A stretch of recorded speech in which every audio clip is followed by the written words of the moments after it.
Yeah. Well, I'm a paranormal investigator predominantly, but my interest in the paranormal started when I was about 15, 16. But at the moment now, I write, I research cases. Well, I grew up actually with my parents talking about their experiences. They're not psychic or anything, but they'd always had a belief in ghosts. And my dad went to a school in Bristol. He saw a ghost when he was about 8. And my great-grandmother, both of my great-grandmothers were apparently mediums, but I never knew them. But I just grew up in an environment that really accepted spirituality and the paranormal as just being a given. So it was kind of always there. When I was 17, my cousin, who was 16 at the time, and we were like sisters really, we were very close, she died in a car accident. So that kind of sparked my interest and desire to want to learn more and find out whether there actually is an afterlife. So it probably started then, really. It's not too bad these days. It used to be. It used to be that we didn't really know what it was all about, or that we just weren't cut out for it. Because investigating the paranormal, it's not like it looks on TV.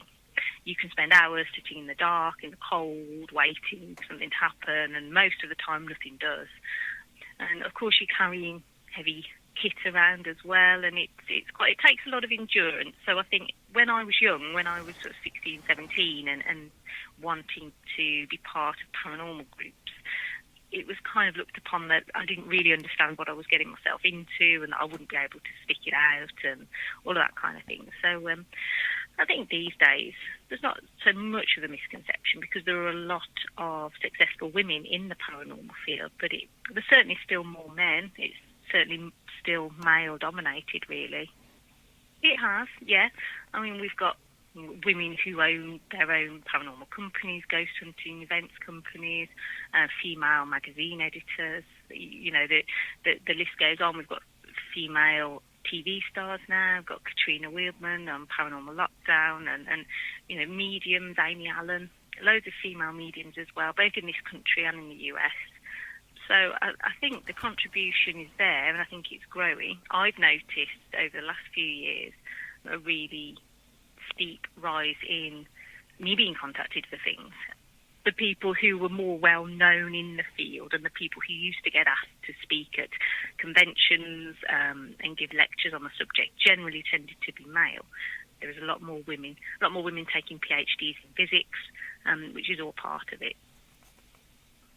Yeah, there's always hurdles. I mean, one of my specialisms, something that I've been really interested in for a very long time, is around objects. So I've studied that quite a lot, and the psychological aspects of it. And that's a big hurdle, because it's more accepted now, and people have a bigger interest in it now. But sort of 18 years ago, when I first heard about it and started researching it, it was seen very much as just quite hilarious, you know, a bit of a joke, and that there's absolutely no way that people can have paranormal experiences with objects. But it's taken a little bit more seriously now, and so I suppose, yeah, one of my main interests has also been one of my biggest hurdles.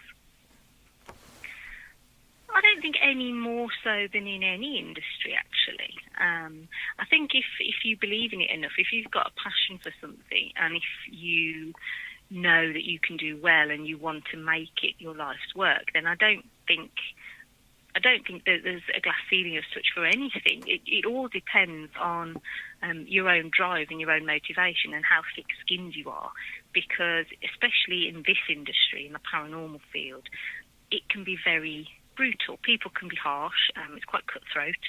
That's just a general thing, I think, actually, with the field of paranormal research and investigation and interest. I don't really think women are any worse off than men when it comes to wanting to achieve in the paranormal. I just think generally it's quite hard. I don't think women necessarily face a glass ceiling.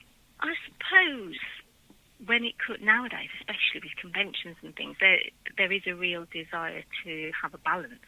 Whereas before you may have had 8 or 10 male speakers, nowadays it's much more about what you're speaking about than who you are. And because of my interest in objects, and because I'm a woman, I suppose I tick two boxes there that it's quite different to have me as a guest speaker. So that helped times, yeah.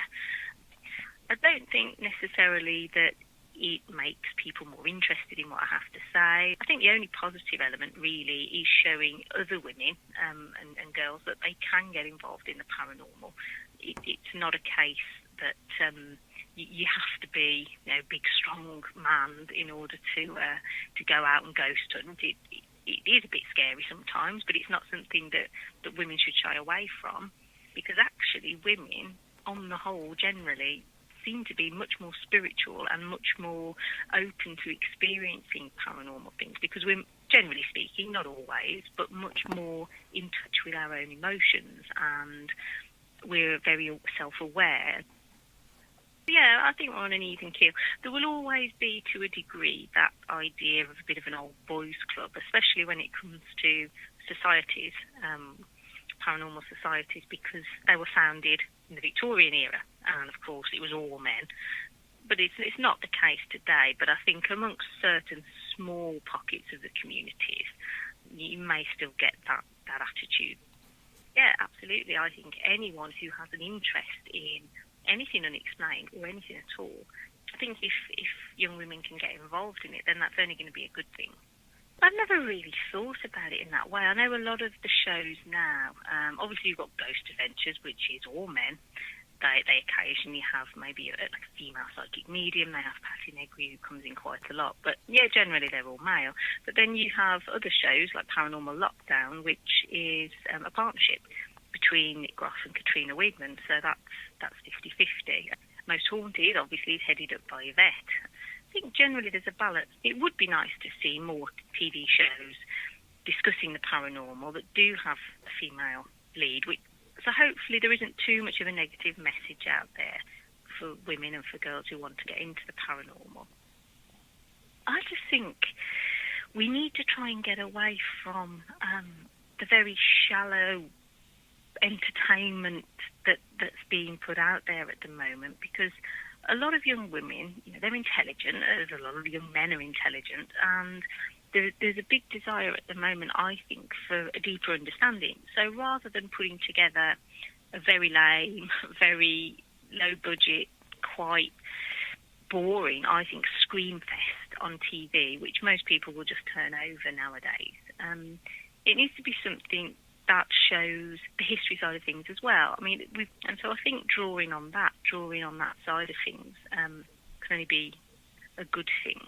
I think if women are interested in the paranormal, it can be good to just actually start speaking amongst your friends, amongst other women. But I think it's like anything. I think if women want to go into astrology, or if they want to be a brain surgeon or a scientist, that there shouldn't be any barrier or any difference between being male or female. That should just be a non-issue anyway. It's about whether you've got a passion for it and an interest in it, and whether you've got the motivation to actually see it through.